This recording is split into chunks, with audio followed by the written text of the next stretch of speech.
Begin transmission and welcome everybody to Outer Rim transmission number 26. On this episode, we are talking about Star Wars Visions. We'll be reviewing and discussing the first three episodes, which are The Duel, Tatooine Rhapsody, and The Twins. And of course, we're going to go over this week's news. But first, we're going to start it off with Milton because he wasn't with us last week, although he watched the show and chimed in after the fact. But how the heck are you doing, dude?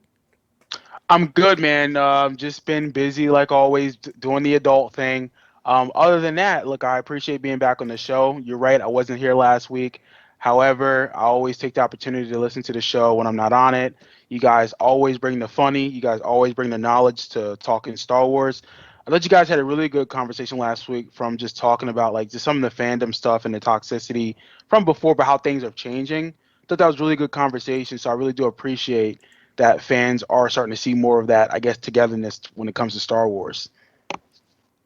Heck yeah, we've really been seeing a lot of that this week. Of course, whenever any new Star Wars big release, especially if it's on the screen, is released, we've been seeing recently has been a trend for overwhelming positive, I would say, for the Right. most part, between Bad Batch and Mandalorian Season 2 and Visions. I've seen, of course, you're going to get the naysayers. That's just how everything is in the world. You're not going to please everybody. But I would say, for the most part, it's been a good week for the fandom. Everybody coming together, just having fun chatting about the episodes, which one is their favorite, which one that they thought really resonated with them. So yeah, I think it's been another great week for the Star Wars fandom, wouldn't you say, Ben? Oh yeah, for sure. That's what I was thinking about this week was our conversation in the prior podcast was like, dang, the Star Wars fandom I feel like is, you know, really vibing in a positive way for the most part. Like the conversation is almost what we were talking about. It's, Mhm. we're getting our positive points, but the quote unquote negative points I feel like are just actually valid. Like they're critiques. They're not, as I said before, using sports references, they're critiques of what's on the field and not off the field drama. And that's the important thing to me. Like if you want to be negative, it's cool if you're critiquing what's on the screen. But like when it comes to the other stuff, like, that's unimportant. So it's great to see the positivity, but it's also great to see the critiques that are just talking about what's on the screen. So it's like, again, I'm just feeling the Star Wars fandom going in a like a positive, overall positive direction and more of a, I guess I would say, matured direction than where they were. So it's been a good week, I would say. So we're gonna get into our week in Star Wars. I'm gonna throw it to Ben on this one first. Yeah, well, I should have sent you guys the Snapchat because I had my cousins and a couple of my friends busting up laughing. But so our dog, she's a German Shepherd and she loves the laser pointer. Like we have a laser pointer like you'd use for, school or whatever. So, that she freaks out about it. So I had Return of the Jedi just playing in the background, and I had a perfect Snapchat of me like putting my hand on the laser pointer, and then when Palpatine's going, "You want this, don't you?" And then our dog sitting there going, "Woo!" like whining at me, wanting the laser pointer, and I sent that to my cousins, and they were like, "Oh my gosh, that's great." Um, but yeah, I mean, just a little funny, little fun Star Wars weekend Star Wars, just Snapchatting, making little funny videos like that, but nothing too crazy. What about you, Milton? How about you on the Star Wars front these last couple weeks? Anything? Actually, I find myself lately, I'll say the last week or two, just going back and looking through like old like photos, like family photos and stuff, and just seeing like all the Star Wars figures I had back as a kid. And it was cool, like seeing Oh, like me playing with like a Luke Skywalker, and like I think I've told you guys before, I used to freeze him in ice water, thinking he was like frozen in carbonite as a child. But it was nice seeing those pictures and just reminiscing about how fun it was to be like a 10-year-old kid playing Star Wars figures, and everywhere you went you had to bring like your Star Wars figures with you. So it was cool to see that. And then my dad came over last Saturday to help me start renovating my attic, and I remember showing you guys that the toy ship that I have of Anakin's ship from episode 1. oh And yeah. my dad saw it on my dresser. He's like, "Where'd you get that from?" I was like, "Mom let me have it." And he like freaked out on me in a good way because he was like, He's like, why are you always taking everything from the house? I'm like, Dad, but that's my toy. Like, you forget that was my toy when I was 10. So, but it was funny though, because he actually remembered like what it was, and he's like, oh yeah, in the Anakin ship. I was like, yeah, and we talked about the movies a little bit. So again, like that little toy just made me like have a conversation with my dad about Star Wars and our mutual love for it. So yeah, it's just cool that Star Wars can bring families together like in a funny, good way. It's like what happened between me and my dad. Oh yeah, we always talk about those toys you used to take with you everywhere you went, and I don't know Yes. why I was stuck on that Dengar figure. Always stuck on that Dengar figure. I'll be talking a little bit about Dengar coming up in a few minutes here when it comes to the comics that came out this week. But oh yeah, always having those great talking points with the different figures, right? It's just another way to get the conversation started. Like everybody always has a story or always has a memory tied, especially to Star Wars figures. So Yeah. No, um, it's always just yeah. something good to go back to again because Star Wars is the ultimate, in my opinion, the ultimate uniter. Hmm. When it comes to just like friends and especially family. I mean, we all know it's a family type of property, and like we all know here, we've all experienced our parents were the ones that probably got introduced us to Star Wars, so we always have that special connection to our parents when it comes to Star Wars. Hmm. Hmm. Oh yeah, oh yeah. So my week in Star Wars is going to be a very interesting one that you guys probably don't see coming, and it's not directly related to Star Wars, but it has something to do with one of the main actors in Star Wars. So I was away on vacation for a few days down the shore with my girlfriend, and we've been watching like basically movies, a lot of horror movies every night. And well, we decided, hey, let's watch Child's Play, and it's like, okay. What about the recent one that came out in 2019? Oh, the one with Mark Hamill? Yeah, let's definitely watch that one. So apparently Mark Hamill does the voice of like this Yep. new generation of the Chucky dolls. Have either of you guys seen that one? Yeah, I I I haven't wanted seen to it yet. like that. Yeah. I wanted to like that movie, but I just, oh man, I thought it was trash. Okay, But please tell me what the voice sounded like because I haven't seen it nor heard it. to me, Yeah. I don't know. Ask Chris. Chris can give his input since he's seen it more recently. Like I saw it when it came out, but literally all I heard was Mark Hamill. Like that's Okay. all I heard. I feel like, and to me, like I don't know. That's fine and all. I love Mark Hamill, but it's like the whole thing of if you go and put The Rock in Star Wars, you're gonna just see The Rock. Like Mhm. to me, like when I hear Mark Hamill's voice, a lot of times I just hear Mark Hamill or I hear the Joker. Like that's pretty much it. I mean, I don't know about you, Chris, but that's kind of like I just heard Mark Hamill for that movie. Yeah, I would say for the most part, I mean, he's got that very well-known voice that it's him, just besides Star Wars and Batman and all that. Yeah. But what got me the most was actually hearing him sing.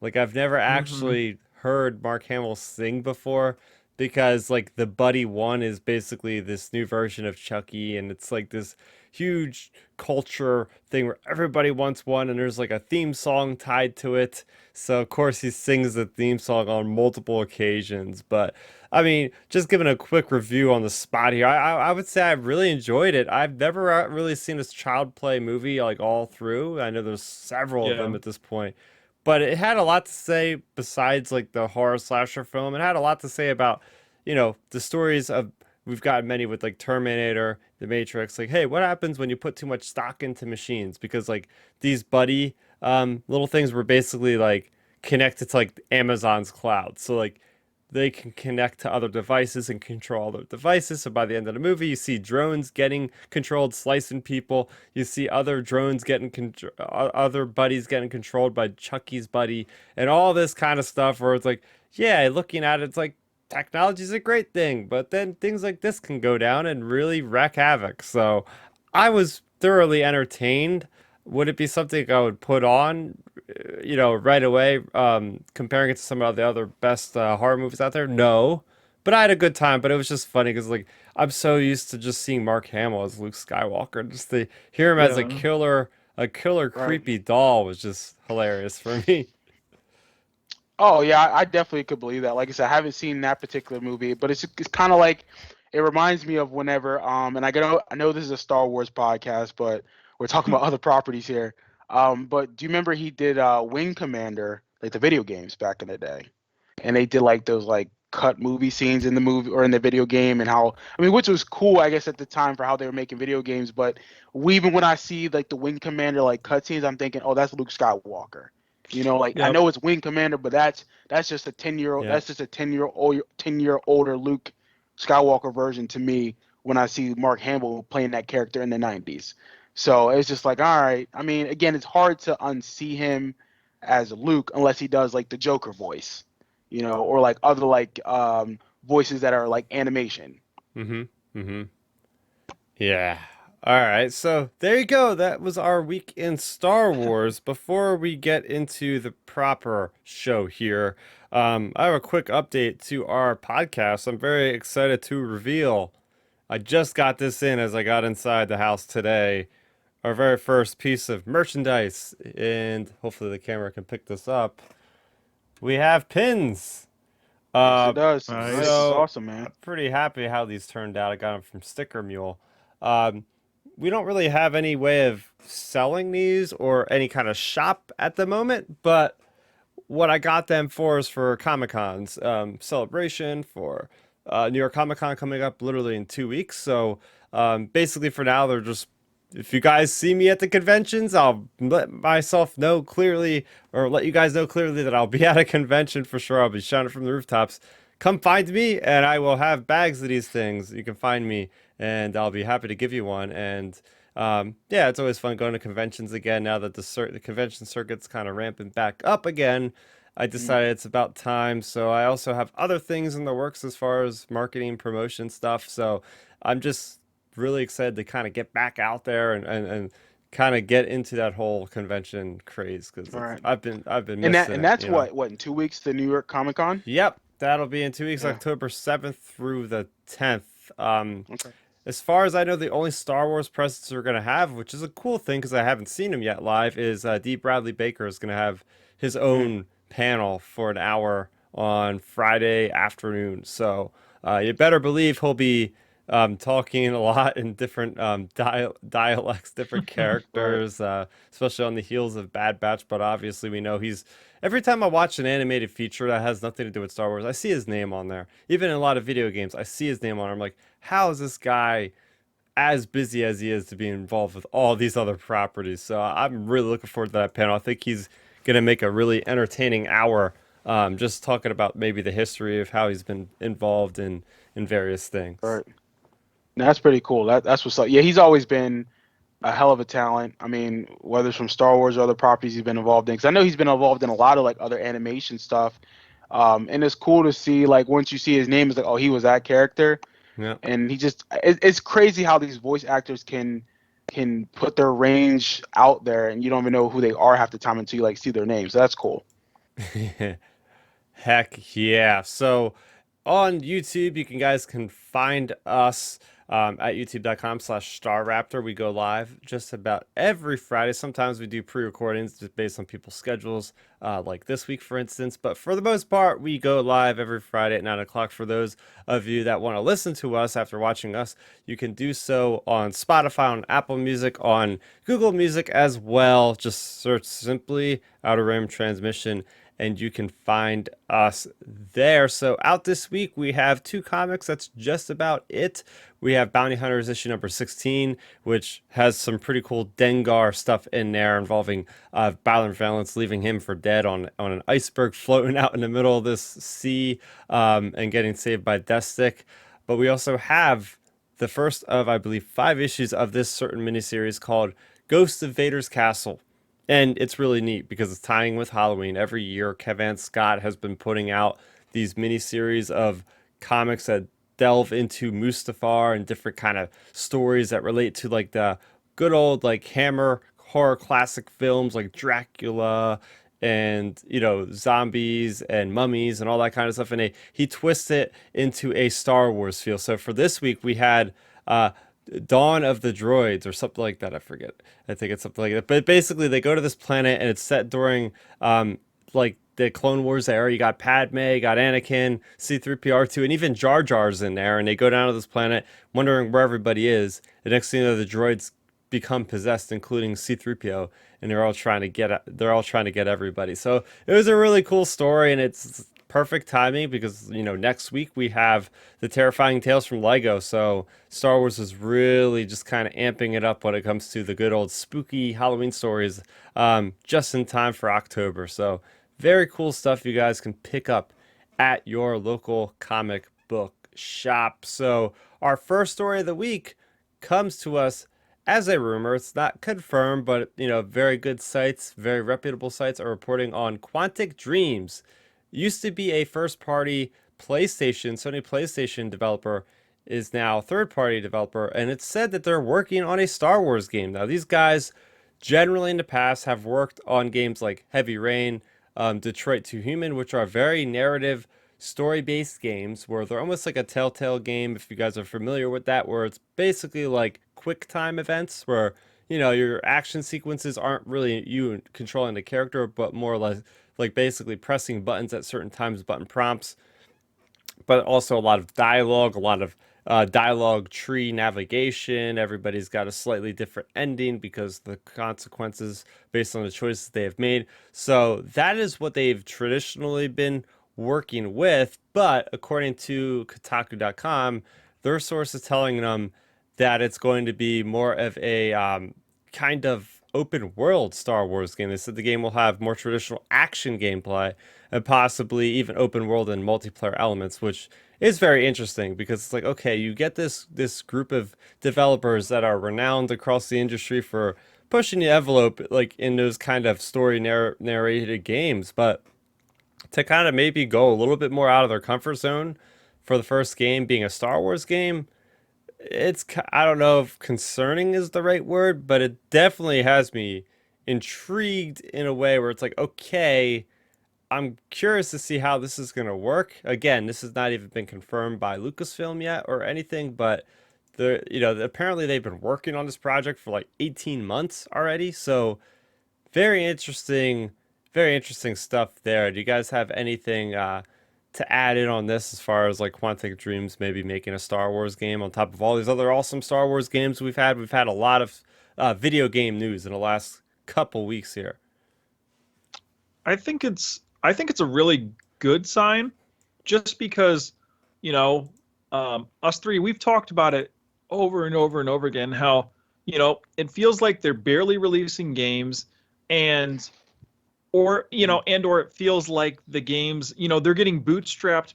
They can't release games because they're having to worry about this or that or the other thing. But now it's like, boom, maybe they're getting more clarity on their vision as a company for video games. So maybe they're going to start greenlighting more and more and more games. And to me, I think it's a good thing, just because obviously it's another game. The potential of open world-esque is good. And one big takeaway from that article that you were reading, Chris, is more of like a traditional action type of game versus like the button combination setup where you're not controlling the action. Because for me, I'm not a huge fan of that style of gaming, just because I like to be the one doing the actual gameplay versus watching like a predetermined like little fight sequence or something. So I think that's a big positive. The idea of open world-esque is a big positive, and just another potential competitor in the market, I think, is a good thing for Star Wars gaming, because then what if these guys come out and make the best game out of any of these upcoming games, even the Knights of the Old Republic, the other open world game, Lego? What if these guys come out and make a better game? It'll just raise the bar for all the other companies to be like, oh man, we better make a better game because these guys came out with this really impressive game. So, we're going to have to like up our game basically. So I think it's, just adding more competition to the Star Wars market is a good thing. And again, also, Chris, like you pointing out how they push the envelope with things. What if we get a game along the lines of, what if they're pushing the envelope on certain story aspects? Like, what if it's almost a what if style thing? Like, certain events happening. Like, what if what if Luke, I don't know, what if it's a game where Luke turns to the dark side or something, or or anything. Like, if they push the envelope with certain games in the past, maybe they'll do it in this game potentially as well in the Star Wars universe, because they could just classify it like they're doing with Knights of the Old Republic and make it not canon. So then they can kind of push the envelope a little bit more versus not. Yeah, and as I was saying about how I could be cautious about this game developer not having Yeah. experience with a certain genre of gaming that they're going to be delving into with Star Wars first. It's like, why make that? Why make Star Wars like your test dummy? You know what I mean? Like when there's such a Yeah. huge risk. But that, as I'm saying this, I'm thinking about Jedi Fallen Order and their developer Respawn, known for most of the team working on that original Modern Warfare, Call of Duty 4, also working on hugely successful games like Titanfall and Apex Legends, and they just all they do is first person shooters, and they switched half of their team to a third person action adventure Metroidvania game, and they absolutely killed it. A lot of people said that was their game of the year. In fact, that was that good. So Yeah. you can't count any developer out because, and it's not just Star Wars, but we've seen other developers around the industry, turning around, doing a 180 on what they're known for and like absolutely killing it. So I can't really count that against them, as we've seen it time and time again, where it's like, yeah, nothing's off the table as far as like what their comfort zone is. They could always pull in talent that has experience from other things. Like we've been seeing that a lot with the KOTOR game that they're remaking. They're pulling in talent from other studios that have experience with things, more like third-person games and stuff like that. So I could see the same thing being here, but as far as like when they'll, officially reveal it, I mean, if this keeps going and going and going, I keep saying Star Wars Celebration 2022 in Anaheim is going to be absolutely insane. I could see them having like 5, 6 games they'll be talking about for like an hour panel. Like it's gonna be like the Yeah. Lucasfilm Games panel. It's gonna be nuts. Well, to throw out there real quick, before you make your point, Milton. So, Chris, you mentioned the game's potentially been getting worked on for 18 months. Like, maybe we're going to go from Star Wars Lego to Fallen Order to this game versus the other games we speculated about before. Maybe this game is the one that's in the slot versus the other games we've talked about. Yeah, I mean, it could be. Definitely depends on the type of game it is. If it's multiplayer, if it's online, like they mentioned, that could be a little bit more difficult to get out there on a faster note because then there's a lot more stuff you have to worry about. If it's multiplayer, you have to worry about balancing different characters and all that kind of stuff, play testing even Yeah. more heavily, cheating and all that kind of stuff. So the multiplayer games can could really get bogged down in a lot more testing, I would imagine. So only time will tell. But it's been nice that, like I said off the top, it's nice that video games are getting more of a constant news cycle in our current last Right. couple months here. So Yeah, I mean, I agree. And look, I mean, I guess my point would be this, why not give them an opportunity to make a Star Wars game? I mean, look, we're always talking about taking risk, whether it's with movies, music, whatever genre or form of entertainment you want. We always want something new and fresh. So maybe this will be a good opportunity for this particular studio or company to make a game that we've never seen before or we're not really familiar with, especially with Star Wars property. So I'm okay with giving these people the opportunity to make something that's a little different. And if it's good, I'll play it. If it's good, the fans will let you know if it's good. I mean, I look at it like I'll use a sports analogy. Especially with Star Wars gaming isn't the most consistent all the time over the last 6 years. Maybe it was time to bring in a new coach, a new position coach. So maybe this studio is that new position coach for Lucasfilm to say, hey, let's go in a different direction of how we look at gaming and make some games. We had a great hit with Jedi the Fallen Order, which is awesome. But again, they're still looking for the future. They're still looking on how to improve gameplay, how to bring it to different platforms. So I'm totally fine with this company coming in, making something different. And also, what makes me really, really intrigued about this whole gaming uh, property is that the whole 18 months. If they're working on this for 18 months, then they're invested. So they're going to at least put some love, some good storytelling in this particular game. So I'm excited to see what happens. I'll give it an opportunity like I would with any property. Heck yeah. And our next and only story for this week, because we want to spend the bulk of this talking about Visions, brand new Star Wars. I'm gonna throw it over to Ben because I think you were the one that let this known to me first here in our chat. Is this Disney Plus Day? What can you tell us about that, man? Yeah, so Disney Plus Day is November 12th. It's the anniversary of Disney Mm. Plus first coming out. So, of course they're going to make a day about it, and it'll get everybody on the platform. But for us Star Wars fans, it's really important because they are doing almost a documentary, basically a documentary is what it's being described as, of the history of Boba Fett, basically from his inception to from what it sounds like is basically from his like inception to first concept art to on screen in the holiday special. All pretty much it sounds like it's going to be like Boba Fett through these past 43 years of Star Wars history, or 44 years, or whatever it would be, 42, 43 years, whatever, of Star Wars history. So we're going to be getting that that's basically the main bit of Star Wars news that came out about that, is that we're going to be getting that documentary on November 12th about Boba Fett. And it's going to be interesting just because, it's a month before the actual show releases. So it's like, that's convenient. And then, also it just begs the point of, when we're actually going to get the trailer now. Because, originally, I'm not sure if you heard me and Chris talking about it, Milton, but, we had talked about before where, we were kind of looking at the calendar and we were looking, well, maybe after Visions, after the Lego Halloween special, we're looking at maybe like October 11th or October 18th or something. They might just push the trailer back to that day, and we might get the trailer at the end of that documentary like they did for Mando season 2.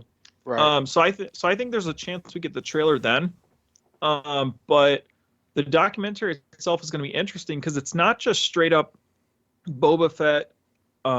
The interesting part about it is not even the fact Boba Fett, like on screen, like his impact in the Star Wars canon and like and legends and books and everything, but it's also the cultural impact of Boba Fett is what the documentary is about, like how it's impacted people, like how they view movies, how they view side characters, how they view like potential like bounty hunters in movies and things like that. It's also going to actually include the real world like implications for other movies in it too. So I think it's going to be a really interesting documentary.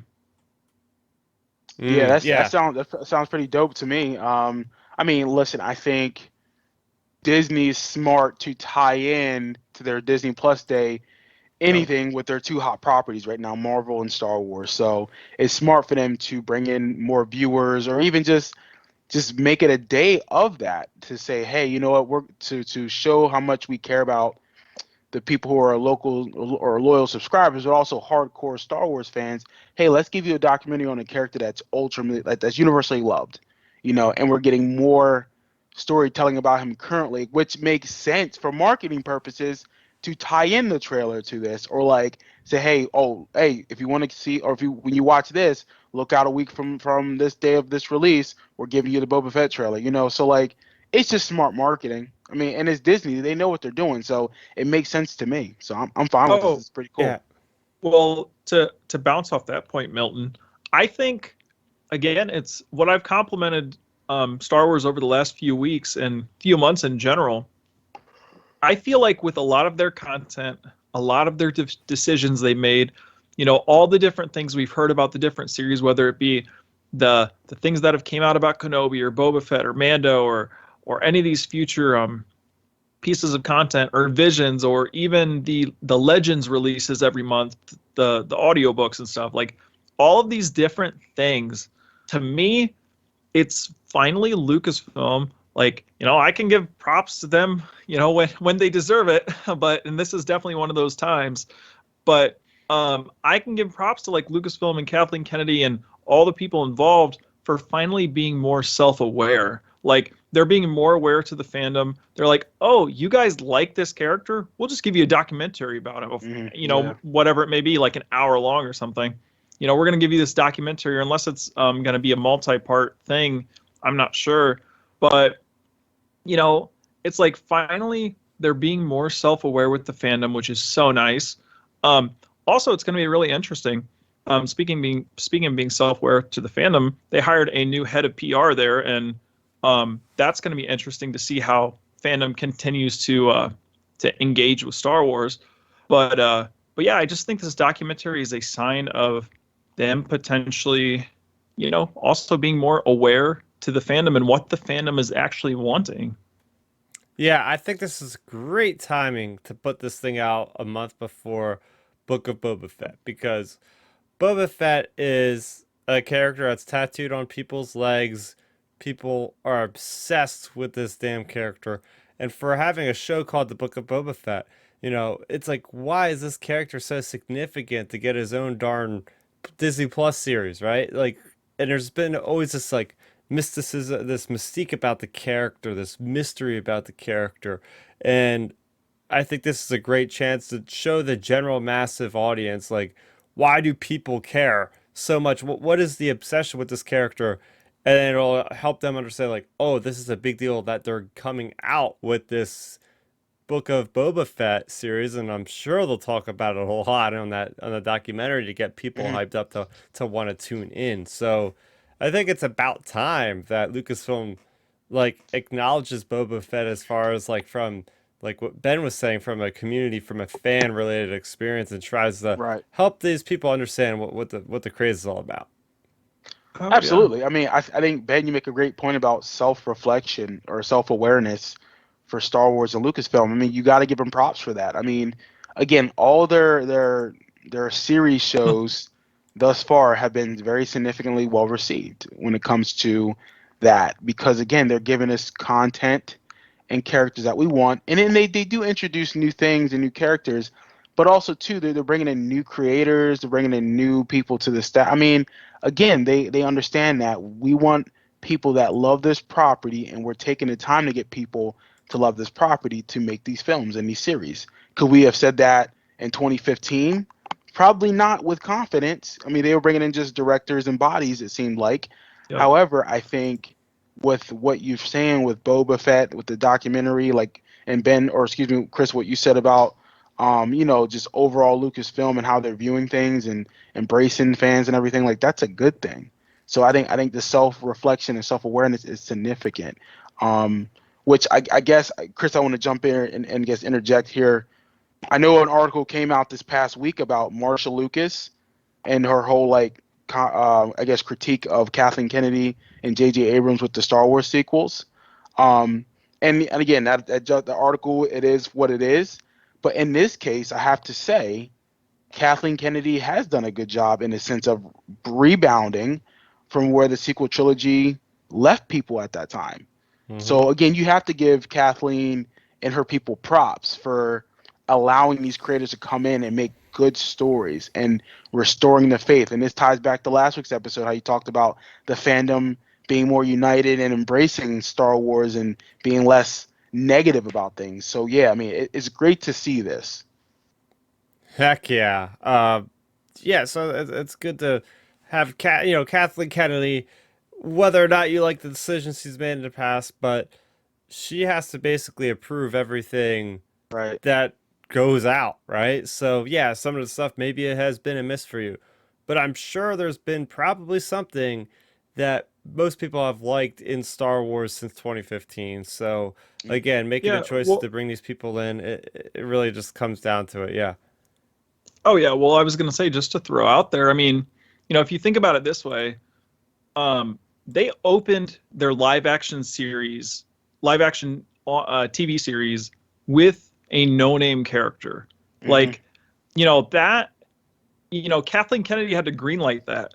Like I'm sure there was, a million other pitches for her for a show, and I'm sure there was a million like Han Solo series or whatever series, and they chose that one, and it ended up being a smart move in the long run. But again, like she had to have seen some type of vision in that show and faith in that show to go in a good direction. And again, it all just falls back on story, like Favreau and Filoni's story. Like, that's the big thing when it comes to these self-aware decisions. Like, sure, we have our mission as a company, but also like, okay, how can we kind of meet the fans in the middle? Like our stories that we want to tell plus things they want to see. And they've done such a good job with it, like with Mando, potentially with Boba and Kenobi and the other upcoming shows. Like, if you look at the slate of shows, the live action shows, anyways, they're all things fans want, basically. So, they're doing really good with that. And, big props to them. Now, to get to a greedy fan perspective, I mean, well, I can't be all positive here, but out of the greedy fan perspective, I would love the Boba. This is me just like projecting on the documentary now, but I would love the Boba documentary to cold open with George Lucas like saying, "Hey, this is this is what what I started thinking about of Boba Fett, blah blah blah blah blah." Like, I would love to see George in this, but unfortunately, I don't think we'll see him in the documentary. But I would love if they bring back George for this. Yeah, I don't know. I would like to know what George's take on Boba Fett is, because I think he was taken aback by how much people were obsessed with the character. Because I believe I heard stories about, like, he killed them all for Return of the Jedi. He's like, oh crap, maybe that wasn't a good idea, because he heard all the outrage of people, but he thought he was just like another extra character, Yeah. No, you're not wrong. And what's crazy is too, though, like you look at how culture enjoys the type of character that doesn't say much. That's mysterious. You look at the Judge Dreads. You got the Boba Fett's. You got like Master the Chief. Wyatt. Yeah, the Master Chiefs. You got the Wyatt Earp type characters. Yeah, that they're badasses, but they don't say much. Even who's the character Clint Eastwood played in those cowboy movies, like Walker, Texas Ranger. Yeah, Walker, Texas Ranger, A Fistful of Dollars with Clint Eastwood. Like, those characters don't say much and they're mysterious, but they do kick ass. So Well, I like, mean, it's even look Go at ahead. like Batman. Batman Yeah. doesn't really say much. Yeah, Like, he's dark, he's broody. Arrow, we like those type of characters. Like Boba said maybe what 3 words in the original trilogy? Maybe three to 6. I'll give him that. And he didn't take his helmet off once. And we're like, oh, this character's awesome. But we had no backstory for him in the original trilogy, and we all loved him. So I think it's going to be nice to see. You're right. I want to see if they would show George's perspective of the character, see where Lucasfilm is now trying to take this character and project him, and say, hey, this is what we would like to take him for future property. Yeah. So going back to the original list of things here, I'll just kind of rattle off what's going to be streaming exclusively on this Disney Plus day. So we have Marvel Studios, Shang-Chi and the Legend of the Ten Rings will be out then. Disney Jungle Cruise will be out then. Home Alone. That sounds cool. Is that going to have Macaulay Culkin? Wait. I don't know. They're putting the Home Alone movies on Disney Plus? But no, it's saying Home Sweet Home Alone. Like, that's a new Oh. one, Milton. Oh, I didn't even know that. Okay. yeah. So you got I mean, Disney's Olaf Presents. Let's see. You have Pixar's Ciao Alberto. You have all new shorts from The Simpsons. The World According to Jeff Goldblum. Finally, we'll have season 2 out. Star Wars special look, Marvel special look, and more. And there was an advertisement. I'm not sure where it was, but it said like something about new trailers and yada yada yada. So, I mean, the Star Wars special look. They're gonna have the Boba Fett thing, which first off is great because now we know. I was telling you guys in the chat. Literally every month has Star Wars until the end of time, going from here on out. Basically, there's that. I don't think there's, you're gonna roll in the Book of Boba Fett obviously in December, and who knows, that'll go on for 8 to 12 weeks, whatever it's gonna be. But I would have, we had the big thing in December last year where it was like the Investors Day, and they revealed literally 10 things that are working on.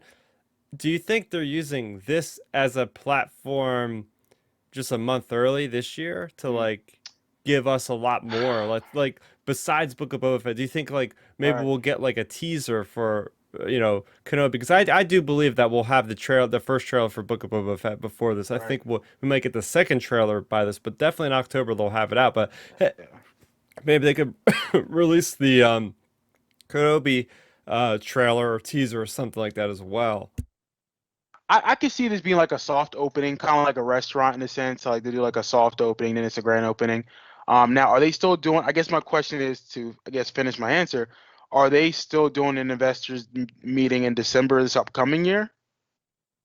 I would assume something like that, probably Okay, annualized, right? right. I Because I think I saw the. I'm pretty sure I saw the date somewhere. I thought it was like December 6th or okay. 7th. And the Something. reason I'm why I pretty asked that sure. because maybe they're saying, hey, let's prep these guys for, hey, we'll give them a little like something here on the 12th of November, and then December 6th, we're gonna drop the hammer and say, oh, by the way, for 2023, here's our or 2022, here's our official dates for everything. Oh, here's a trailer here, there, and get you hyped up for the following year, which pretty much what they did for us this past December and got us all excited for everything. So I can see them utilizing that because again, I mean, this is the one company even just thinking about it, they have, I guess, this Disney Plus Day, their Investors Day. They got May the 4th. They got Star Wars Celebration. They got what's the was it E3 that Mm-hmm. they do?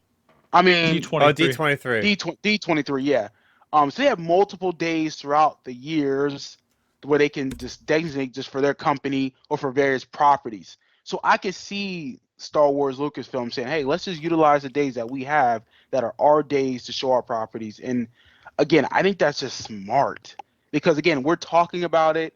It gets us excited. Again, I didn't even know they were putting Shang-Chi on Disney Plus so quickly.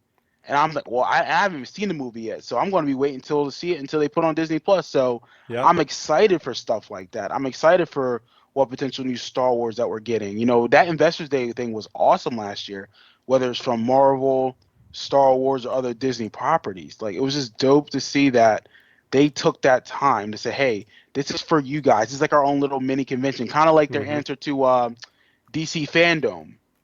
So like it was cool. Well, I'm just glad that these companies are saying, "Hey, we're not going to just do conventions in person. We now have the internet to show this stuff to millions of fans throughout the world that can't be there in person." I mean, I totally agree with you on all that, Milton. And I also saw, I saw from some solid mid-level people saying, we're for sure getting Kenobi and Andor and Mando season 3 in 2022.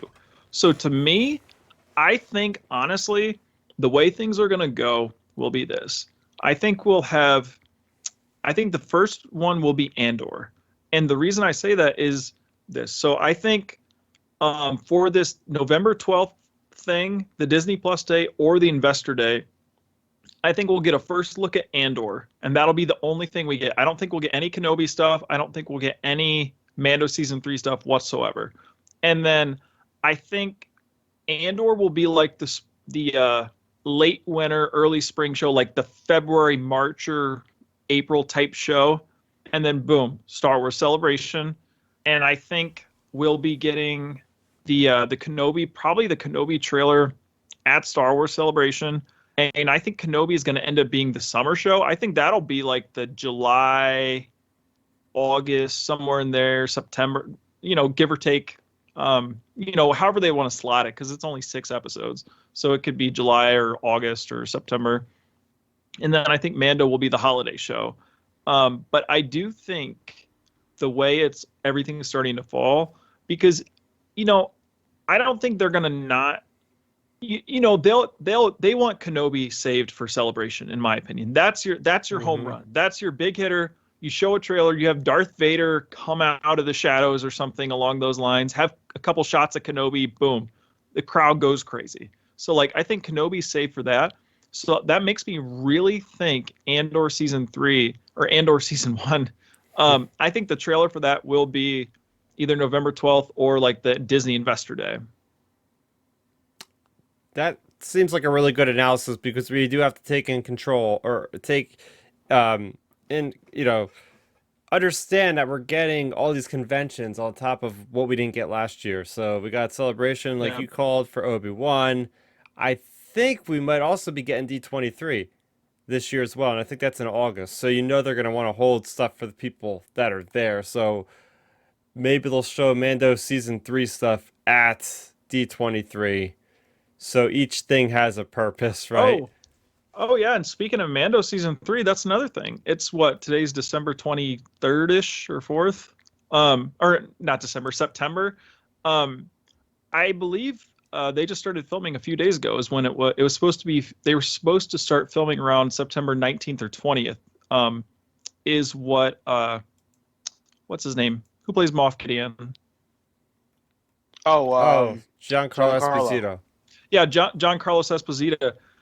Back at like a con, like a one of those smaller fan things, he was talking about starting filming or something. Like it was like the Yeah. third week or so of September. So Mando season 3, is potentially starting to film right now.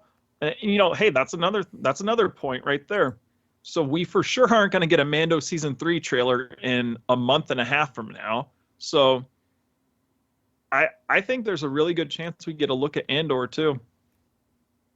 So there you have it. What are you guys hoping to see from Disney Plus Day? Let us know in the comment section down below. And for here is the main event of tonight. This is just part 1, by the way, part 1, because there's so much to break down. We're gonna have to do this in 2 parts, so you can come back for the other 6 episodes. But we're talking about the first 6 episodes. What I mean by first is the first episodes in order on Disney Plus. So we're talking again about the Duelist, about Tatooine Rhapsody, and about the twins. So we'll talk about overall feelings as well about the series next week as well. But we're gonna just jump right into it. So the first one that we all seen, most people went in the order they were in, is the Duelist, and this was brought to us by Kamikaze Duga.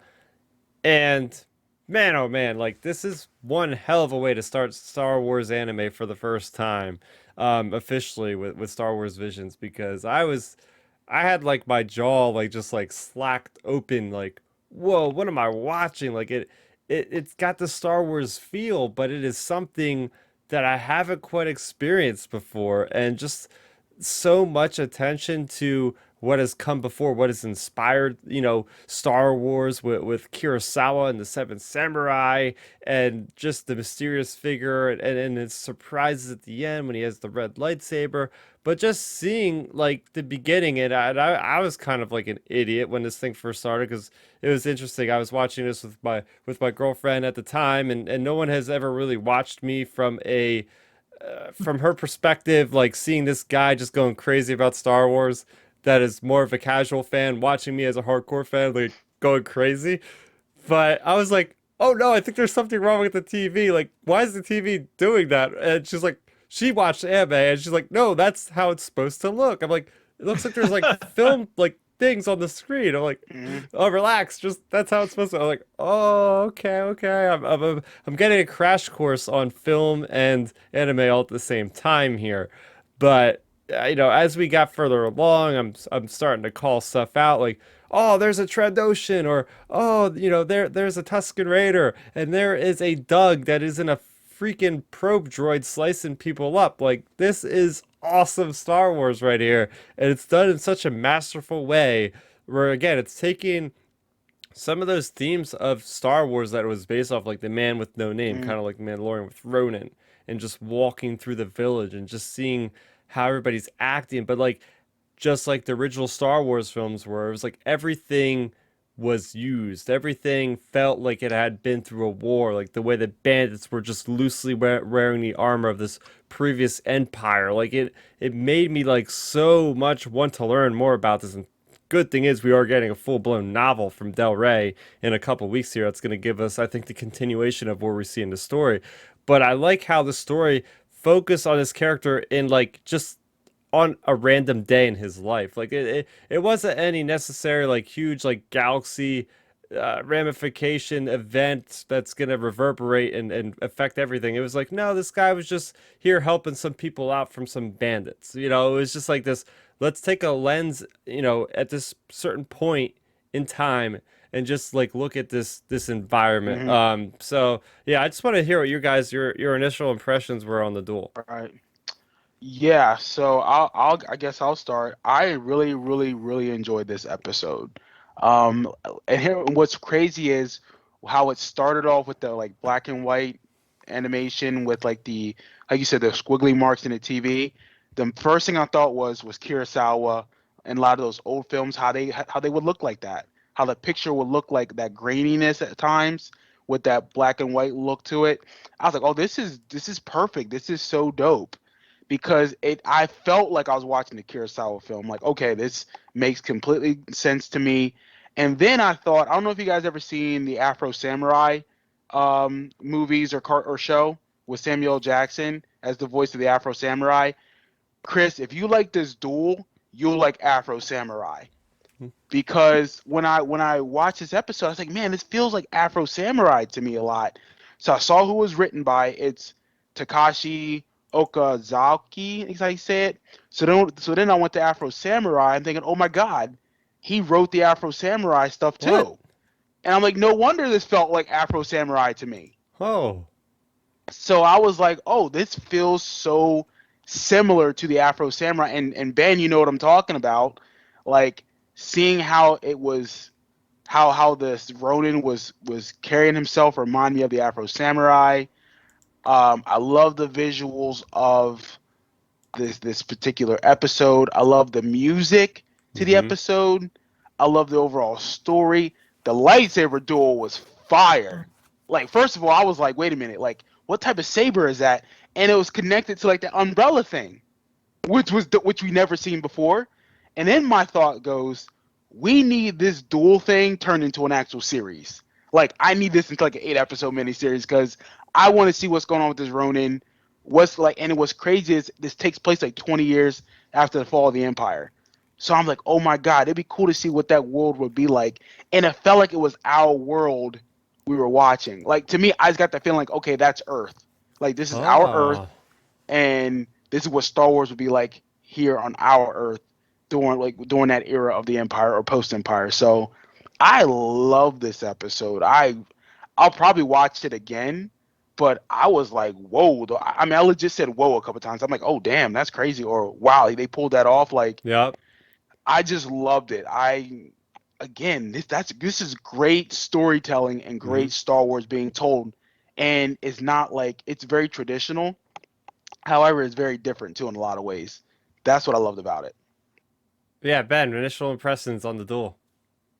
Yeah, I excuse me. I absolutely loved this episode. It was my second favorite of the entire series. We'll get into my favorite one next week.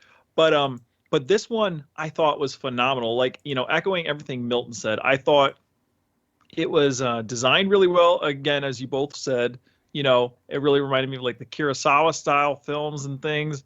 Um, and I just loved, seeing in general, just seeing Star Wars anime like for the first time, like actually traditional anime. Like that was really cool. Like the entire series really as a whole was really cool. Just seeing Star Wars anime for the first time executed really, really well. And as you said, Milton, the lightsaber fight was incredible. Like Fire. I after I got done watching, I rewinded it or rewound it, whatever. I rewound it and watched it over, the lightsaber portion of it because it was just so cool. And the editing was done really well, the Yeah. music, the story, as you said, Chris, the on the boots or on the ground, like boots on the ground feel like it's like your everyday life. Like, every story, as we've said before, even about Mando, like every single story doesn't have to be the galaxy hanging in the balance. Like it can be, we can get some casual things here and there, like, oh, what's the day in the life of this person or that person? Like, it's cool to see some of those things because every time we see anything on screen for Star Wars, like theatrically, the galaxy is at stake, basically. Mm-hmm. And a show like this, we don't have to have the galaxy at stake. We can just see what's Right. going on in this tiny little town with these little people that no one's ever going to know about. And I'm totally fine with that because it was executed and done really, really well. And I just, yeah, I was really surprised at how much I enjoyed it. Like I went into it thinking I was probably going to enjoy it because I've liked anime over the years, so I assumed it was going to be something up my alley. But I was really surprised at how much I like really liked it a lot. Like this episode again, as I said, it stood out as my second favorite of the series, and I just think it's so good. Like, and and it's just overall, I feel like Star Wars, even onto our self-awareness point of the company, Star Wars is getting more and more self-aware on what people like or like what fans like because nothing against like the Solo movie. I love the Solo movie, or not, nothing against things that are non-Force or non-Jedi and Sith related, etc. But what drew everybody into A New Hope and Empire and Return of the Jedi back then, and what really built the foundation of Star Wars was the Force, was lightsabers. And that was something, just objectively, like if you watch the sequels, that a lot of that was lacking. And that's, I feel like, just it's like an underlying subconscious thing why people responded negatively to certain aspects of the sequel trilogy, just because, you know, they kind of stepped around a lot of like the Force and like, lightsaber. I mean, God, we didn't even really have a lightsaber fight. So, things like that, those were things people didn't connect with. And it's just missing the big picture. Like, another Star Wars podcast always said, like, the Big Mac of Star Wars, like the Big Mac of Star Wars is the Force and its lightsabers. Like that's the number one meal in the McDonald's meal. Big Mac, Facts. fries. Like your Big Mac for Star Wars is lightsabers and the Force. And Wait, I think isn't a Big Mac a number one on like the board? I think. Mm-hmm. Yep, And I don't even eat McDonald's like that, but I'm just saying like it's number Yeah. one for a reason. Yep. I mean that's just the honest to exactly. God truth. Like that's good marketing. And Yep. Ben, I'll echo everything you said, that this episode gave us what we wanted. And again, even with like the non-Force stuff made sense. The great storytelling of seeing these bandits show up at this village and just ransacking, and that kid standing up and saying, "Hey, I'm, the chief," and Yeah. whatever. That just goes to show like people in general rising up and saying, "Hey, we're gonna fight for ourselves. We're gonna take over and not be bullied." Like that's the heart of like Star Wars. That's rebellion. That's bringing hope to your people. And again, I just thought that was so well done. Mm-hmm. Yeah, I like how it really stuck to the Star Wars roots too. It's like the guardsmen of the town were actual like the alien species, and you didn't see Yeah. any alien species for the bandits. Like they were basically the All remnants of the humans. Empire, Yeah. and the fact that the editing was so good, especially at the end there, it really gave me like Duel of the Fates, like Phantom Menace, Revenge of the Sith, Hmm. seeing how the samurai, seeing how they're evenly matched for the most part, that the bandit leader and Ronin, and it kind of gave me vibes of the Rebels episode with Darth Maul and Obi-Wan on Tatooine, where it was like a three-strike battle and it's over because, it was Ronin that had to outsmart the bandit leader by Right. going in the waterfall and using that trick with the lightsaber and just slashing her through the back. Like Right. that's how the samurai things were, like the films and everything was. It was like very quick battle of like decisive victory based on like just surprising your opponent or whatever. So I Yeah. thought that was a really Well, cool ending there. I agree, and that ties into even how, think about how Dave Filoni wrote the second duel between, or the third duel between Ben Kenobi and Darth Maul. Like, how smart was that? And he talked about how samurais would outthink their opponents and would be very efficient. It's not Mm-hmm. about physicality. It's not about aggressiveness. It's about being smart, outthinking your opponent, being precise. And I love that duel between Ben Kenobi and Darth Maul. And even looking at how the Ronin beat that Sith Inquisitor was like, because I didn't see that coming. I Yeah. was thinking, oh, she's gonna come in and fight him under the water. So again, it was smart writing. How about the twist to see that Ronin used to be like a Sith? Wasn't that pretty cool? Yeah. And Oh yeah, I thought I that need was to know more cool. about this. the crystals. I was like, oh, this is fire. I'm like, I need to see how he killed those other 8 people or whatever crystals he had, because I was like, that's dope. Yeah, and it's like it's so bound in mythology because it's like Yeah, he's giving the crystal to this young leader of the village, like this will keep you safe from the evil, basically. It's like, oh, yeah, that is so cool. I really like yeah, that fact they focus so much on the mythology and all, you know? yeah. Like I Oh said, yeah. it was yeah, it was just I was just very impressed. But go ahead, Ben.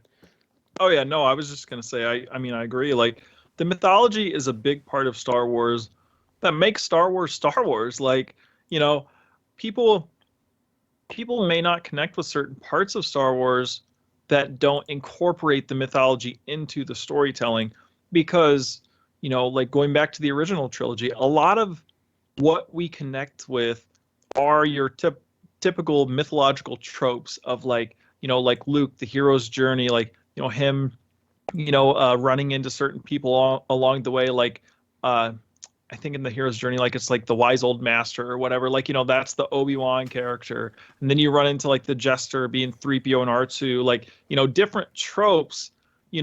Sure, you may not know the exact specifics of mythology, but you know them from growing up in school, through culture, through just through absorbing them through movies and we have a lot of these mythological tropes baked into things, and I think that's something a lot of times creators will overlook that.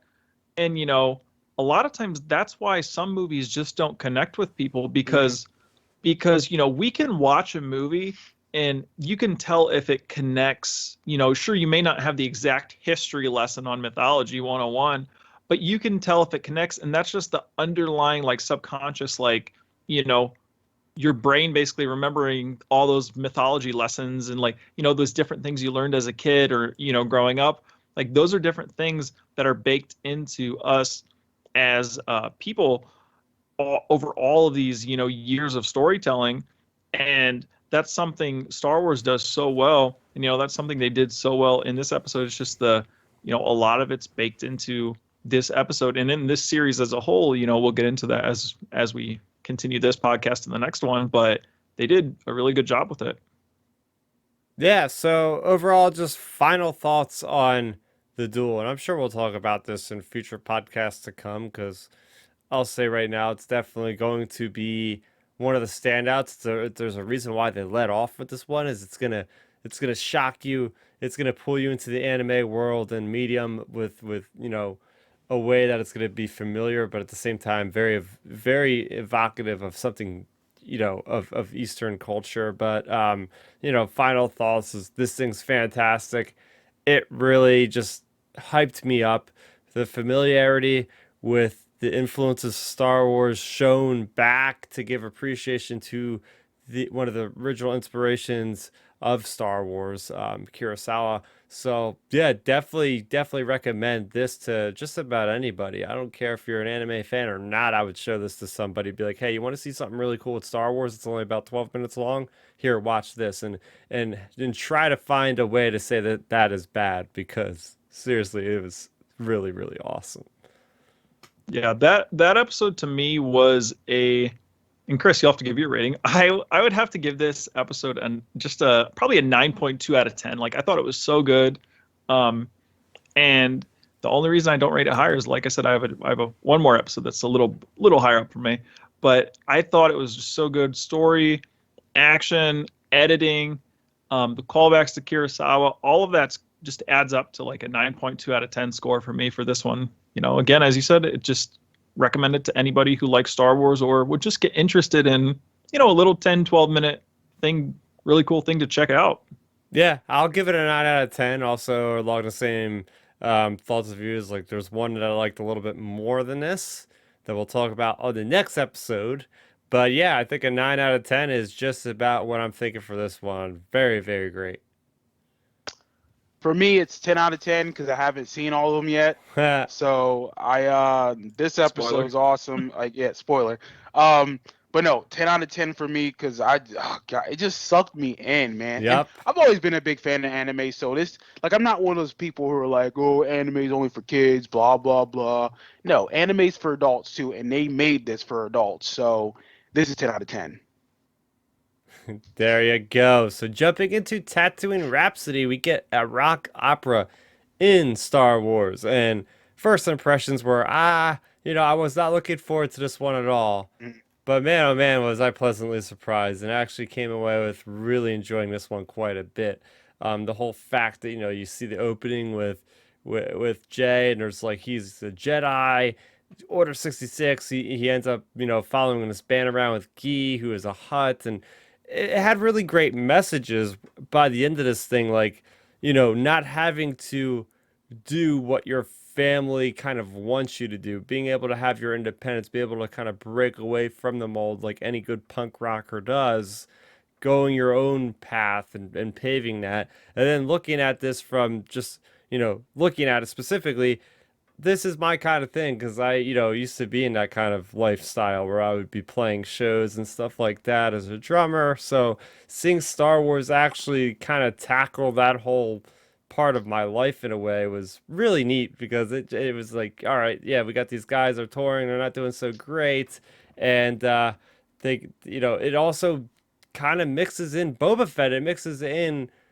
I could almost see this as like an actual canonical story in Star Wars because not much of it actually would go against canon, if you ask me. Like I could see Right. the Star Waiver popping up in other books or something like, oh, this band played with a Hutt and this, and they're playing in the background, and I could see that totally happening because they did a really good job of connecting things and giving you Boba Fett coming in there wanting this Hutt and them going on the run, and the fact that the Jedi's lightsaber actually became a microphone was really cool, and we got to see Tatooine, we got to see the Boonta Eve Classic at Maz Espa, and they're just like playing like the sold out show like that. That to me was a real kick, and it's not going to be the most profound of some of the other ones we have watched, but from like a personal enjoyment and just a fun factor, I really did dig this one. Mm. This one again, I will say I've only seen the first three. Thus far, this one was just okay for me. Like it wasn't bad or nothing. It didn't really hit me. But as I was watching it, it made sense why this was done. Because we have to remember in the Star Wars world, there are musicians and there's RP kids and punk rockers too. So this would be very normal for people in Star Wars in that universe. So then, as watching how it played out from the Padawan going on the run, then meeting this band and becoming cool with them and becoming a lead singer years later, like it was cool to see like the evolution of it. But what was nice though was the lesson of like the loyalty that this band had to each other, and for them to go back to like try to get Jay from being executed. And it was cool that they got a sponsorship out of it. They became like famous and they got a fan base. And Jabba, like if you get the seal of approval about Jabba, you're a made man pretty much. So it was kind of cool to see it like get flipped on its head of like this kid was a runaway during Order 66. Now he's like a rock star. So it was kind of cool and cute. So I would describe this episode as cute for me. It wasn't my favorite, but I enjoyed it for what it was. What about you, Ben? I always save the dark side for last. Well, I think, oh man, I think that was the worst episode of the series in my opinion. Like I don't know, I didn't enjoy it. I enjoyed some of the aspects of it though. Like I can say that. I can say, I enjoyed, like you said, seeing the Boonta Eve Classic. I love seeing Java, like seeing of course Boba Fett, and the fact that Tamara Morrison, Yeah. that's another thing to throw out there too. Tamara Morrison's doing voices for this show. To me, that means he's probably going to be doing voices for the Bad Batch in future seasons. Has to. So I think we're going to be getting plenty more Tamara Morrison voicing as well. Like this is the year of Boba Fett, as I joked before. But back to this episode, I don't know, it didn't connect with me, but it connected with you, Chris, because you have that background of like music and things like that. To me, I don't though. So like to me, it was just like, man, like what are we doing here? Like, I was thinking to myself, man, I hope this isn't one of the 22-minute episodes. Because it didn't connect with me. Like I liked the fact you had a little bit of like Boba Fett like wanting to go after him. Like that was pretty cool. Like the fact they were like playing their music to like save their lives. Like, hey, like it's good there's stakes, because that's one thing I always harp on when it comes to certain like Marvel, for example. I always say there's no stakes in the movies. So like it's good that like these characters had stakes, like because if they wouldn't have like impressed Jabba, like they would have been toast basically. So, like things like that are cool, that there was stakes for these characters, even though they're not like galactic implication characters like Obi-Wan or Luke or Leia or whoever. Yeah. Like that's cool that they have stakes for those characters individually. But for me, just the episode just didn't hit. Right. And I thought it was the weakest of the entire series. Like it wasn't trash. Like it's definitely watchable. Like it's worth a watch. Like, if someone has an interest in like music, and a lot of people do, like I'm just a person who's never had a background in like playing music or like being interested. Like, heck, I don't even really listen to a lot of music in my free time. Like I listen to podcasts more. So like to me, I'm not a huge music person. So like it just didn't hit with me, but I can 100% see where it hits with people who appreciate music. And that was my the big overarching thing. I'll get into that next week on our overall series thoughts. Is I feel like this series as a whole is really good at connecting with a wide array of audiences. I was about to say, yeah, there we go. No matter what background they are, no matter what they, you'll be able to, no matter what you're into, you'll find something in this series that you really enjoy, which is a huge plus on, like, again, self-awareness. Like they're connecting with things like the creators of this episode probably thought, hey, let's make an episode that connects with people into music. So they did that, and that's awesome. And I think that's the biggest takeaway I feel like from this episode is like it's a good like connecting point for people who really enjoy music. And for me, like I said, I may have not enjoyed it as much, but I can still find some positive points in it. And that's where I think part of the awareness and creativity comes into mind is like, hey, if you're going to make things like from Star Wars' point of view, if you're going to make things that are potentially like not connecting with certain parts of your audience, just put in things that will connect with them. Like to me, like I said, the Bounty, like Jabba, Boba, like all that stuff connected with me, so it was fine. But say if you don't have those connective points in the episode, I would have been like, man, there's nothing in this episode for me. But there was, so that's a big positive. Like, it's being self-aware on creativity, and I'm really liking that direction of where they're going with things. Yeah, this is the one episode that actually does have a strong connection to the films. Every other episode has been on different planets, completely new characters. Well, this one's set on a familiar planet, and it has Boba Fett, it has Bib Fortuna, it has Jabba. So, like, at least with those characters, I feel like they did right. Like, they didn't give some crazy version of Boba Fett. Me and Ben were speculating last show, like, oh, he's gonna do a singing number, which I still would have gotten a kick out of. So I'm actually very surprised that he was just like cold, cunning, dead set Boba Fett after his bounty. Yeah, just to throw in there, don't get me wrong. Now, if I do like some cheesiness in Star Wars, as I said, the holiday special, fun thing. They should do another live action version of it. But if they would have had Tamara Morrison, like, join the band, like, I don't know, feel bad for that kid or something, and be like, oh, my dad taught me to play a whatever Star Wars instrument, and he joins the band, and we actually get Tamara Morrison, like, singing in there, that would have been great. Just because, hey, I mean, like, little campy things like that, I wouldn't mind, just because it kind of connects real world Tamara Morrison to like, in universe. Like I thought that would have been actually pretty fun. And for a second there, I thought that was the direction it was going to go at first. Like I thought, man, are they going to potentially, like, a couple minutes in when we see Boba, I was like, me and Chris just talked about this. I was like, are they going to bring Boba into the band? But that didn't happen. And I think a lot of that too, who knows, maybe that was a pitch from the creators of this episode. What if they want to stick to the whole thing of Boba being cunning and a killer just because they don't want him to look goofy going into the book of Boba Fett, So maybe that's why. So overall final thoughts on Tatooine Rhapsody. I'll start this one off as well. I'm just gonna echo basically what I said in the beginning there.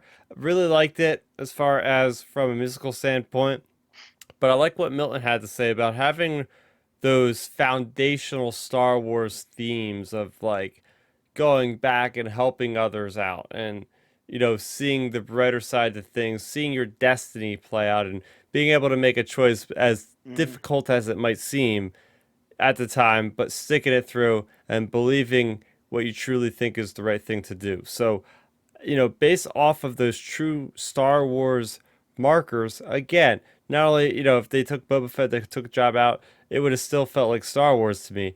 Really cool seeing different ways for a Jedi post Order 66 becoming a rock star. Like, that is just so Hmm. badass. I got Yeah. to give this one an 8 out of 10. I thought it was great and it really exceeded my expectations.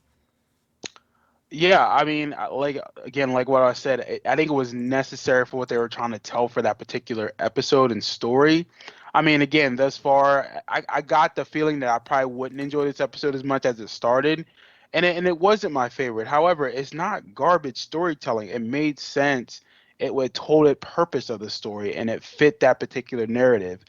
I mean, if I had to rank it out of 10, I'd probably give it 5.5 or 6 out of 10. I mean, because again, it wasn't something that I'll probably rewatch multiple times. Like I'll rewatch it again someday, and better probably to better flesh it out more to better understand what they're trying to say with this particular story. But it's not one that's rewatchable to me all the time.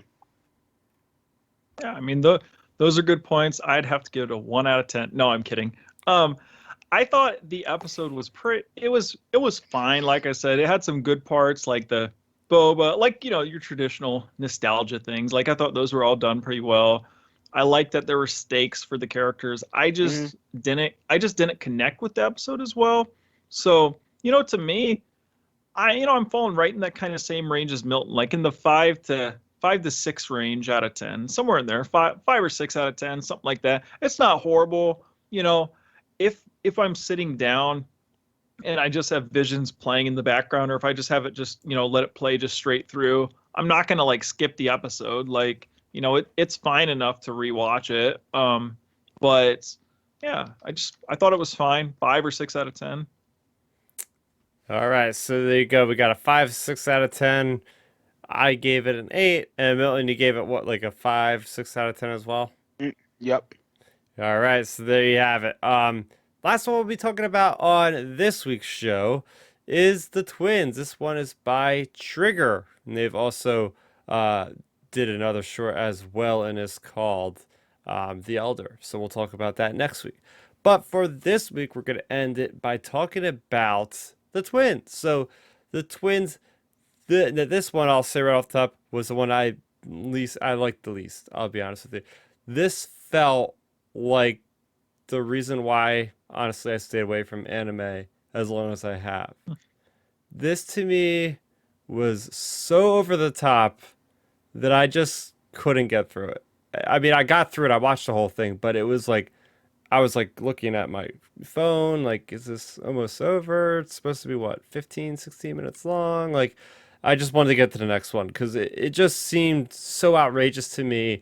They took Star Wars and just like said, let's do the craziest stuff we can actually do with Star Wars and let's do it. Um, I mean, yeah, was there cool stuff? Like, there was cool ideas, right? Like, oh yeah, you had the twins. It's basically what happened if basically Luke and Leia, for the most part, were evil and they grew up in the Empire and one split from the other one. I did like the ending a lot.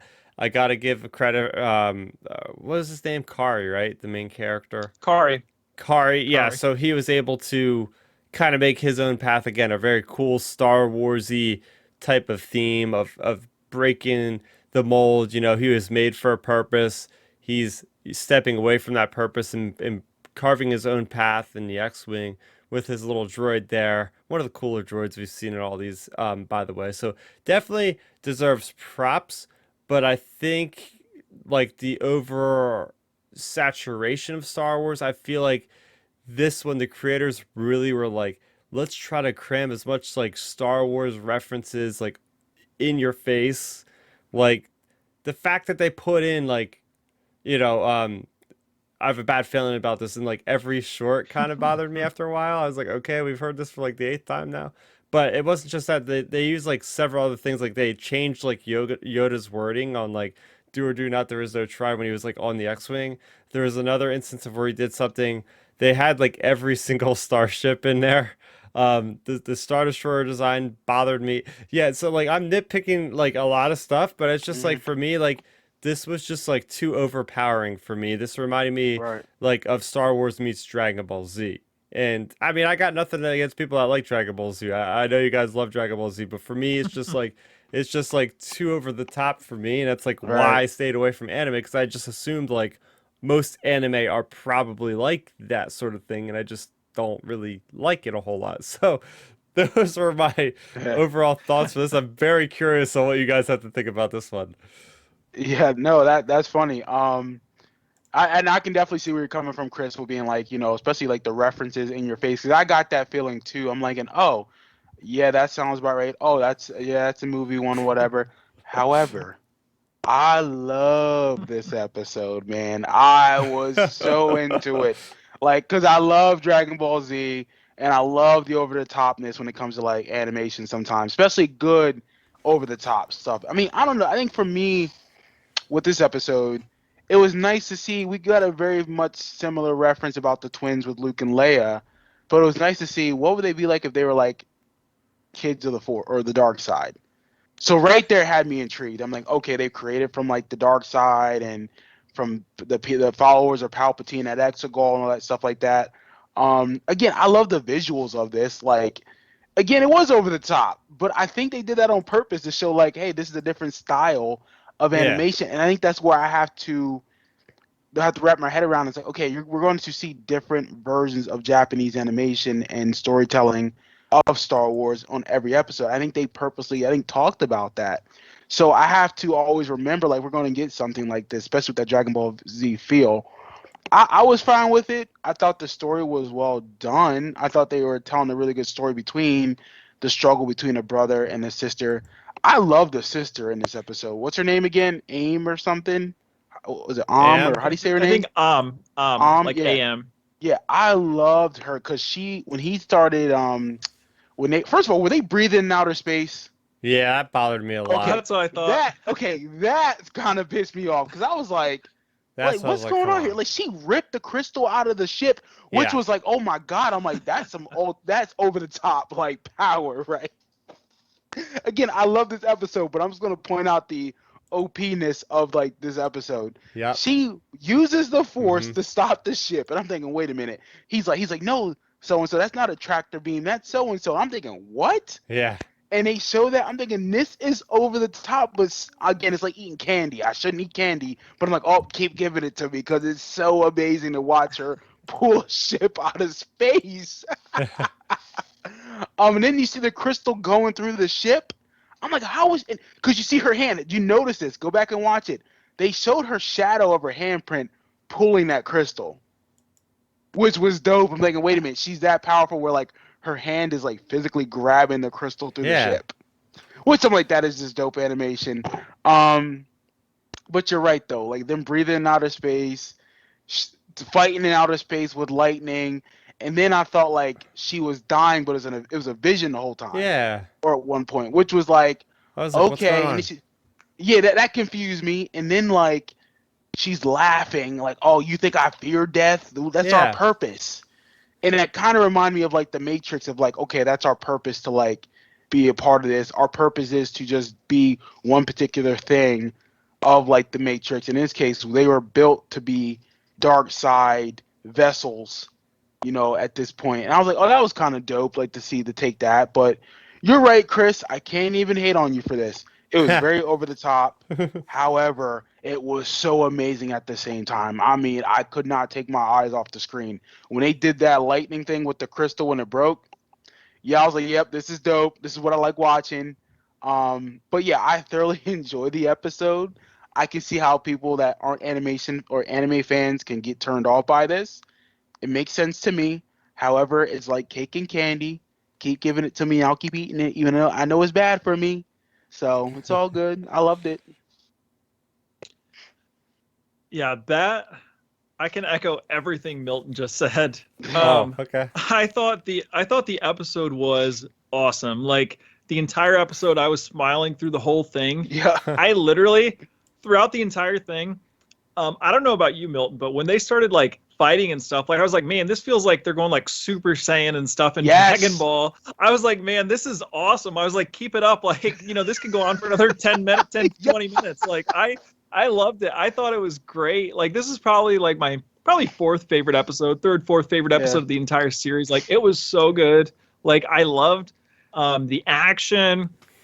I didn't mind some of the cheesy references just because we get that in every Star Wars. Even I mean, we love the Mandalorian, but I have a bad feeling. I'm pretty sure I've heard him say that in that show.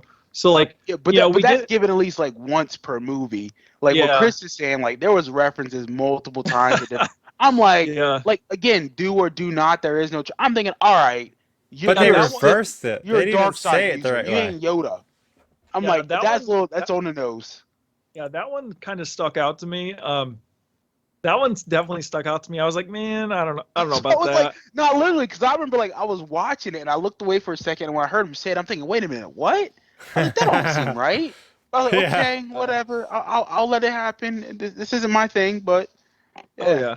Like I thought it was. I mean, I definitely agree on that. But I thought it was a really fun episode. Like, see, this is again, as we said in the last episode review, it crosses many different cultures and many different types of people.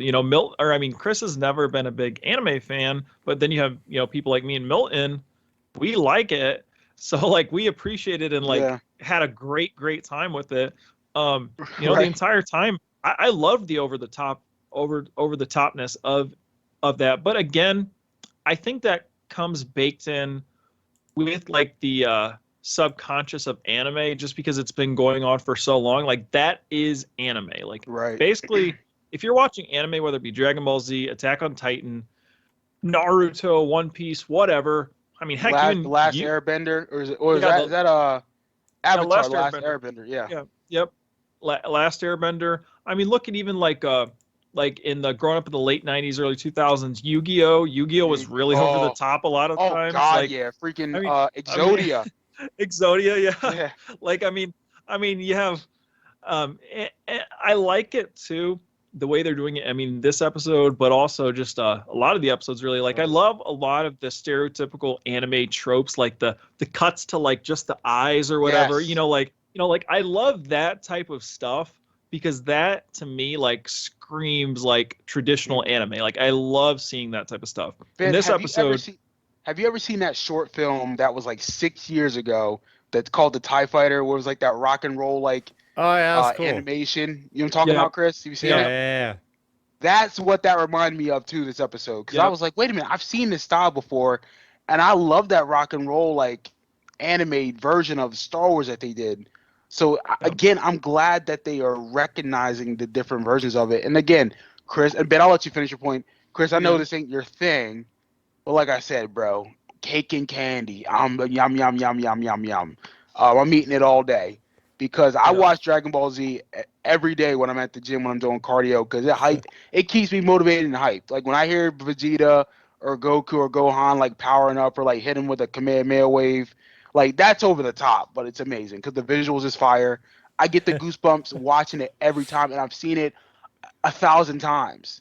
But watching the Kamehameha ×3 against Vegeta is dope to me. And I got the feeling when they did the lightning bolts to the Sith lightning, I'm like, oh yeah, that's Goku versus Vegeta. Fire. Yep. Like I mean, I'm saying, am I wrong? No, imagine this, Ben, if they would have actually done that scene with Star Wars when he hits her with the Sith lightning, and all of a sudden he gets even ultra powerful and says, Sith lightning ×3. I'd have been losing it. And if he would have said unlimited power, I would have lost my mind.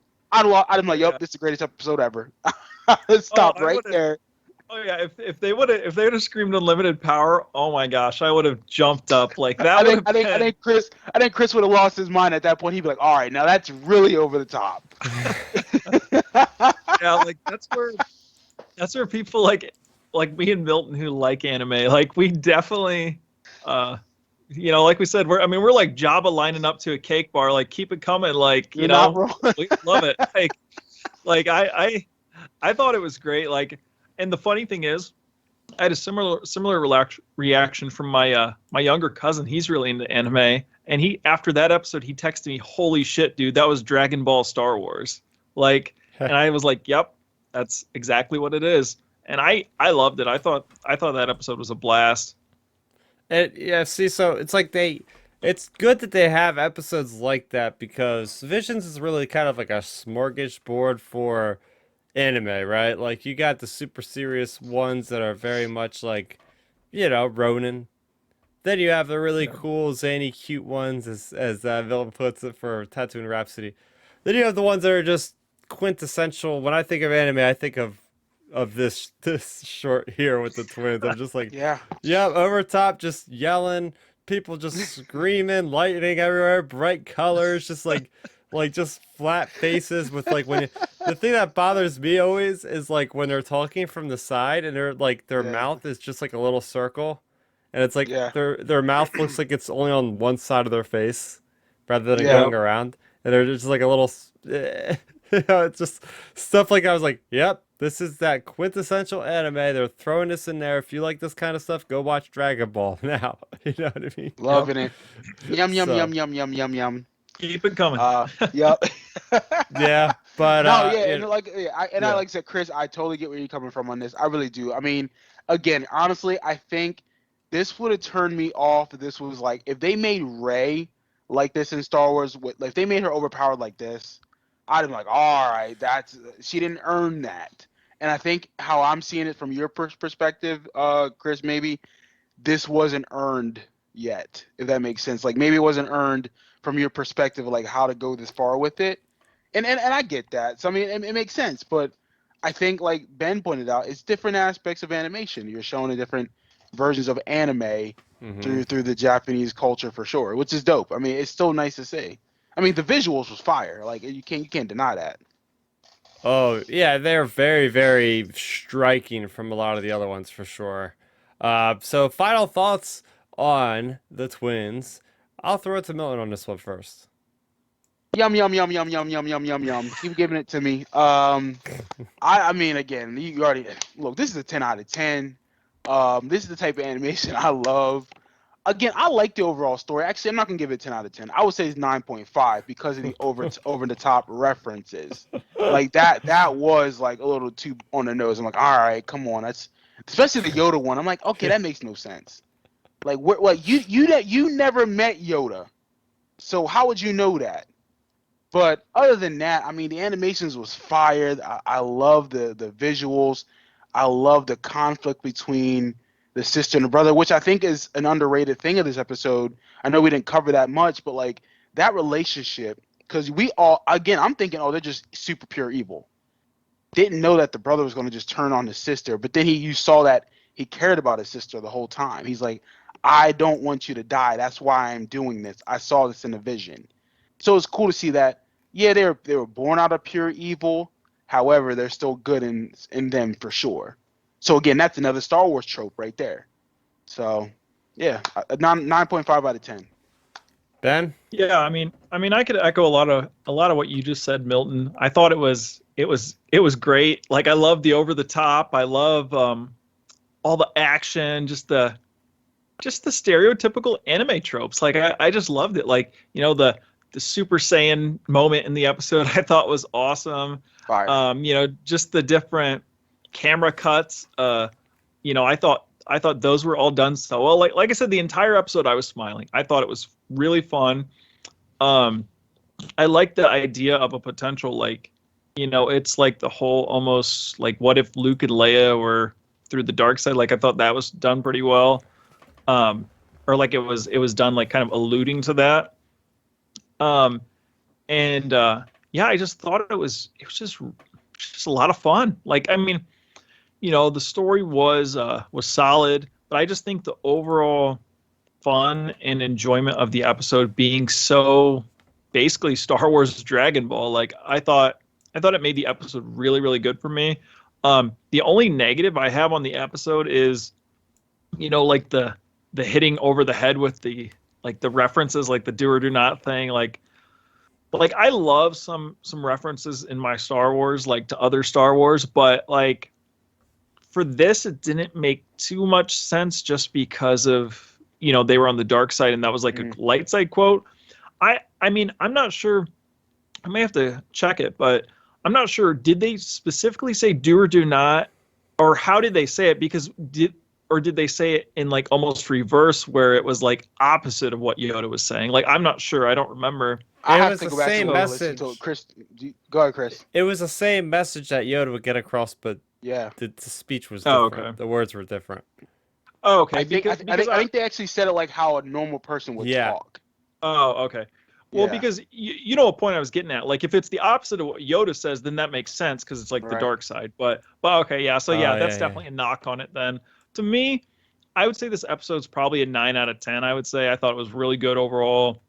I love the over the top stuff. Like that is a huge plus to me on this because that's anime. That is a trope of anime, and I loved it. And yeah, 9 out of 10. Yeah, for me, it was just too derivative of Star Wars of the past. I feel like a lot of these shorts did a great job of sprinkling in like Star Wars lore, but really telling their own story. Whereas this one, I felt like it was more what if, like more than any of the other ones, but like really in a way that I just couldn't get behind some of the physics. I know it's never a good thing to like look at Star Wars with physics, but like I don't know why I'm come laughing at that right now, Chris. 'Cause on, man. This is the first time I've ever seen you like be really like, yeah, I'm not feeling this like that. This is new to me to see you like talk like now. Because we didn't even go over the whole thing of the guy staying on an X-wing going through hyperspace, slicing the ship. Yeah. That's perfect. That's What? perfect. And Though. his lightsaber goes to be like 100 feet long. I I'm love just it. like, keep it coming. that Yeah. stuff, but like them just try to. I feel like they were really shoehorning in a lot of Star Wars in a 12-minute time frame. Like, let's put this line in. Let's put this line in. Let's throw this ship in there. Let's throw that ship in there. Let's do this planet with 2 suns. It was like, okay, I know it's a love letter to Star Wars, but let's take it back a notch because for me it was a little bit too much. Based off of all the other ones I see, I'm basing this off the other ones, but other ones handled it a little bit more lighter than this one did. And I mean, just like, am I interested to see where the story goes? Sure. I think this needed a little bit more storytelling involved with like, why is this guy doing this in the first place? What stemmed him to do this now, kind of thing. Like, this is where the story was hamstrung because it was only, they're only given like 12, 13, whatever minutes to do it in. So, with that, I'll just give it a 5 out of 10. I could appreciate what they're trying to do, but for me personally, I'm not a fan of when things go really over the top in this way. Hey man, I respect it. Again, this is why I love doing this podcast with you guys because we can be honest and truthful about our opinions. However, we can respect them. And again, that's why I laugh because I've never seen Chris be this like I wouldn't say disappointed, just like, yeah, I'm really not feeling this, and this is really why. So but it's nice to see that because again, we all know we're huge Star Wars fans, but we will say, hey, this isn't my thing, and that's okay. But I get what they're trying to do, but we'll move forward with this. Yeah. And I hate to be that guy that's complaining about physics in Star Wars because it's a stupid argument, but it's just like which is funny because like we all know bombs can't be dropped in space, and they do that in the Last Jedi, which is amazing. So like that. All right. But I think everybody kind of knows what I'm saying by that as like a small example of like, hey, everything just in this degree is a little bit much. But hey, man, oh man, I mean, that was a lot of visions in a little bit, at the end of the show here, we're going to be talking basically triple of what we just talked about on this week's episode. We got 6 episodes to talk about next week. So you guys come on back for a discussion on the remainder episodes of Star Wars Visions. And we'll also be talking about the series as a whole, of course, overall, and what we can maybe expect going into the future of what can be done about the success, because this has gotten a lot of critical praise from the press, but also a lot of the general population, for what I've seen, has been really digging Star Wars Visions. So hey, maybe Disney has carved out a new future for something in this medium. But like I said, we'll be discussing that in greater detail next week. I want to thank everybody for listening to us on Outer Rim Transmission via the Apple Podcasts or the Google Podcasts or Spotify, all of that. And thanks also for watching us on YouTube. We go live mostly every Friday at 9 o'clock. Every once in a while, we do have some scheduling things. So, but we will always be on YouTube in some capacity for sure. So I'll leave you guys to the plugs. I know it's football season, so I know you guys are rooting on your teams over there on Twitter land. So they can find you over at Milton Wibber 7, right? That's correct. You get to see me be miserable about my Eagles being trash this season. So yeah, man, follow me on Twitter. We can talk the wars. We can talk the football. So I'm all about it. Just hit me up. What about you, Ben? Yeah, and then you can find me at Real Ben Maynard. And I was going to throw out one more quick thing about Visions, actually, that is really awesome. So Milton, bringing up our anime stuff. So I was like half asleep, kind of falling asleep last night, and I had Cartoon Network on, and anime shows come on like late at night on there, and I had woke up on the couch, like I fallen asleep, and I woke up on the couch. It was like probably 2 o'clock in the morning, and that's like the typical block when anime's on. The best part is, after all this talk of the Twins episode, the episode they previewed Visions, but the only part of the preview was from the Twins episode. Like it was when they were like going over the top with the lightning and all that stuff. Like that was the actual preview on Cartoon Network. Yes. I was like, that's how you're. And that's how they do audience. it. Yeah. Oh yeah, dude. I remember the Toonami days on Cartoon Network where they show like a fight between Goku or whoever or whatever, and they will show like the best like hyper part of it. I'm thinking, yeah, I'm watching that tomorrow when I get off school. So it was like it's amazing. Yeah, that's what they did. When I was like half asleep when I was waking up to go to my room, and I was like, man, that's so awesome. They're previewing that like crazy over the top stuff on Cartoon Network or Toonami. Like that's I don't know. I thought it was so cool seeing that. Like an that's great marketing. That's great marketing. That's what that is. Okay. Yep. But yeah. So with all that being said, yeah, you guys can find me at Real Ben Maynard talking Star Wars and football and seeing us every week on Outer Rim Transmission.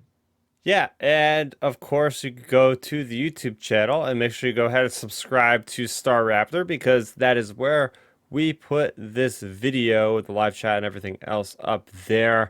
I don't have anything to report on because I just got off of vacation, but I can tell you guys I have a lot of things coming down the pipe from Star Wars, the Tales from Galaxy's Edge. I have a review coming for that in the next couple of days, and a couple of the comics that I just got when I got back. So definitely some things to look forward to. Again, subscribe, and also subscribe to our audio feeds on the Apple Store, on Google Podcasts, on Spotify, all that good stuff. And you'll find us here every week, Fridays. So that's going to do it for me, for Milton, and for Ben. Thanks for listening and watching, everybody, and have a good one. End transmission.